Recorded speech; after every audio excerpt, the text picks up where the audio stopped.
Peninsular plateau. Plateau का सबसे पहले मतलब क्या होता है? प्लेट्यू का मतलब होता है कि एक ऐसी लैंड मास जो फ्लैट लैंड से थोड़ी उठी हुई हो। जैसे कि अगर ये हमारी नॉर्मल लैंड है, और ये हमारी नॉर्मल लैंड है, तो इससे जो उठा हुआ जो लैंड होगा उसे हम बोलेंगे प्लेट्यू। और पेनिनसुलर होता है एक ऐसा लैंड मास जो तीन तरफ से पानी से घिरा हो और एक तरफ से लैंड से लगा हो, उसे हम बोलते हैं पेनिनसुलर। जैसे कि इंडिया का जो साउथ वाला पार्ट है वो है पेनिनसुलर, क्योंकि ये तीन तरफ से पानी से घिरा हुआ है। वेस्ट में है हमारा, साउथ वेस्ट में हमारा अरेबियन सी, साउथ में है इंडियन ओशन, और साउथ ईस्ट में है बे ऑफ बंगाल। तो पेनिनसुलर प्लेट्यू जो है, यहाँ पे मोस्टली इग्नियस और मेटामॉर्फिक रॉक देखे जाते हैं, composed of igneous and metamorphic rock.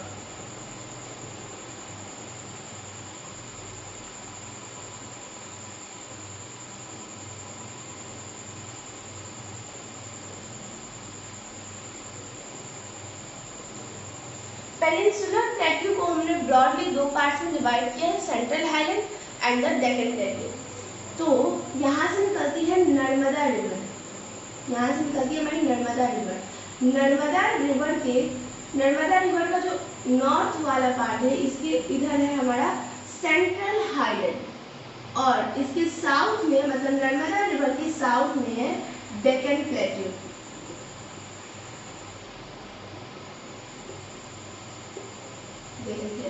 तो अगर सेंट्रल हाईलैंड की डेफिनेशन की हम बात करें तो इसका डेफिनेशन हो जाएगा कि नर्मदा रिवर के नॉर्थ में जो प्लेट्यू का पार्ट पड़ता है उसे हम बोलते हैं सेंट्रल हाईलैंड, जो मोस्टली मालवा प्लेट्यू के एरियाज को कवर करता है। सेंट्रल हाईलैंड के वेस्ट में है मालवा प्लेट्यू।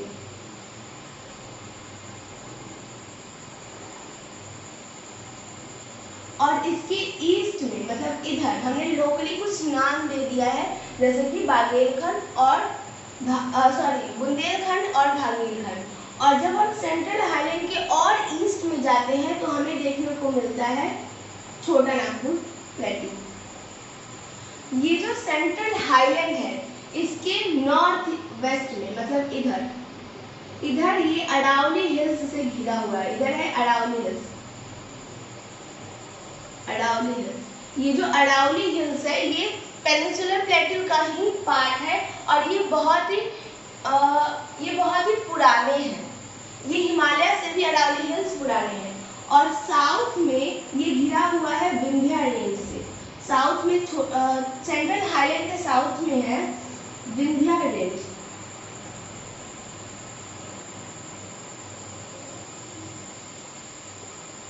सेंट्रल हाईलैंड का जो वेस्ट वाला पार्ट है वो वाइड है, देखने से ही लग रहा है, क्योंकि अगर ये सेंट्रल हाईलैंड है तो इसका वेस्ट वाला पार्ट जो है वो वाइड है, और इसका जो ईस्ट वाला पार्ट है नैरो है, मतलब ये पतला है।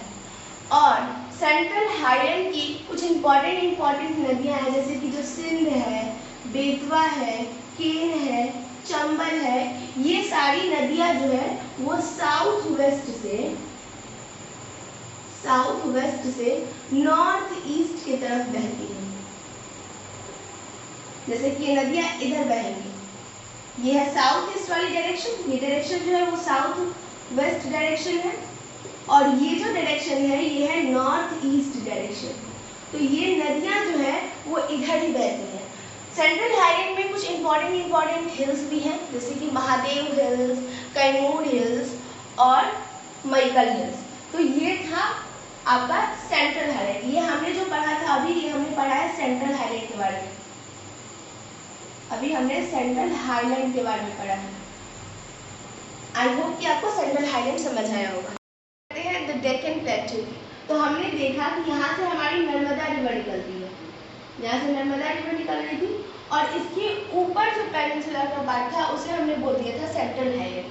तो सेंट्रल हाईलैंड जो था वो नर्मदा रिवर के नॉर्थ में था। ये नॉर्थ वाली डायरेक्शन है, ये वाली डायरेक्शन नॉर्थ है, और जो डेक्कन प्लेट्यू है वो हमारी साउथ में है, मतलब नर्मदा रिवर के साउथ में जो है वो है डेक्कन प्लेट्यू।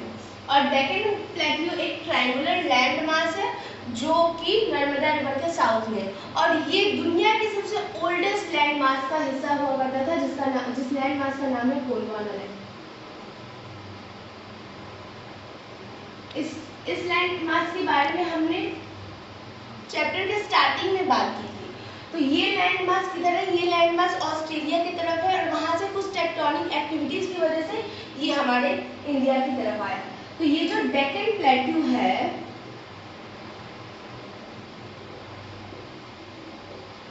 इस डेक्कन प्लेट्यू के दो एड्स है, दो एड्स का मतलब दो किनारे हैं, और ये जो ईस्ट वाला किनारा है, जो किनारा ईस्ट की तरफ है, इसे हम बोल दिए, इसे हमने बोल दिया ईस्टर्न घाट।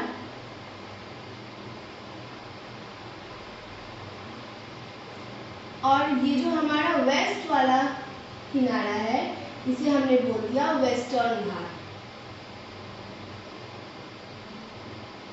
वेस्टर्न घाट। और ये जो वेस्टर्न घाट है, ये हमारे ईस्टर्न घाट से थोड़ा ऊंचा है।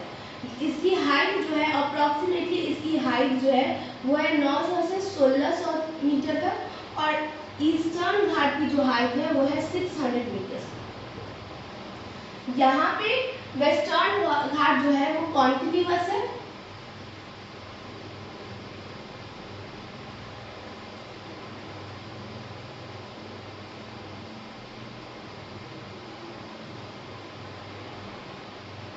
और यहाँ पे होते हैं ओरियोग्राफिक रेन।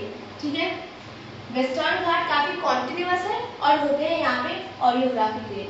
वही जो ईस्टर्न घाट है वो काफी डिसकॉन्टिन्यूअस है, डिसकॉन्टिन्यूअस है और इरेगुलर है,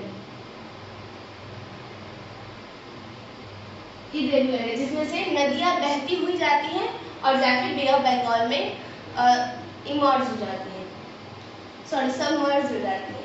जो वेस्टर्न घाट है वो ईस्टर्न घाट से ऊंचा है, तो यहाँ पे एक स्लोप सी बनती है और सारी नदियां वेस्टर्न घाट से मतलब कि साउथ वेस्ट से साउथ ईस्ट की तरफ बहती है। ठीक है, वेस्टर्न घाट का जो सबसे हाईएस्ट हिल है उसका नाम है अनावडी, जिसकी हाइट है 2695 मीटर। यहाँ पे दोदा बेटवा में करके एक हिल है जिसकी हाइट जो है वो है 2635 मीटर है। और यहाँ पे ईस्टर्न घाट में सबसे बड़ी जो हिल्स है उस हिल्स का नाम है महेंद्रगिरी,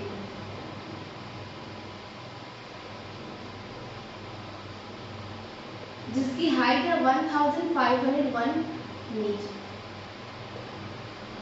तो ये जो था ये हमने पढ़ा द डेक्कन प्लेट्यू के बारे में। और अक्सर ईस्टर्न घाट और वेस्टर्न घाट पे क्वेश्चन आते हैं, और ये क्वेश्चन जो आते हैं वो ऑलमोस्ट 3 मार्क्स के आते हैं। तो आई होप कि आपको डेक्कन प्लेट्यू समझ आया होगा। ट्रैप, ये जो डेक्कन ट्रैप है ये भी पेनिनसुलर इंडिया का ही पार्ट है, और ये डेक्कन प्लेट्यू है। ये जो डेक्कन प्लेट है इसमें भरी हुई होती है काली मिट्टी, इस पूरे एरिया में होती है काली मिट्टी। ये काली मिट्टी जो होती है वो इग्नियस रॉक के टूटने से बनती है। ये इग्नियस रॉक्स बनती है जब वोल्केनिक इरप्शंस होते हैं और मैग्मा, और जब मैग्मा ठंडा हो जाता है तो ये बनते हैं इग्नियस रॉक। और ओवर द टाइम यही इग्नियस रॉक जो टूटते हैं, इन पे पानी पड़ता है, हवाएं आती हैं, और ये ओवर द टाइम जब टूटते हैं तो ये बना लेते हैं ब्लैक सॉइल। तो क्वेश्चन आ सकता है कि डेक्कन ट्रैप क्या होता है या फिर डेक्कन ट्रैप कैसे बनता है, तो आपको यही पॉइंट्स लिखने हैं। अरावली हिल्स के बारे में तो हमने अभी देखा कि अरावली हिल्स जो है वो सेंट्रल हाईलैंड के नॉर्थ वेस्ट में है। तो ये पेनिनसुलर इंडिया का ही पार्ट है, पेनिनसुलर प्लेट्यू का ही पार्ट है हमारा अरावली हिल्स, और ये पेनिनसुलर प्लेट्यू के वेस्ट और नॉर्थ वेस्ट में है। ये हमने अभी पढ़ा है, और ये बहुत हाईली इरोडेड है। इरोडेड का मतलब ये बहुत घिसे हुए हैं कि नेचुरल एजेंट्स की वजह से, जैसे वाइंड हो गया, वाटर हो गया, एयर हो गया, इन सब से ये बहुत ही इरोडेड है, और ये बहुत ही टूटे हुए हिल्स हैं, क्योंकि बहुत पुराने भी हिल्स हुए, क्योंकि पेनिनसुलर प्लेट्यू के पार्ट है तो हमने देखा कि हिमालय से भी पुराने हैं, तो ये बहुत ही ब्रोकन है, टूटे हुए हैं। और ये गुजरात से लेके दिल्ली तक है। तो आज के लिए इसमें इतना ही।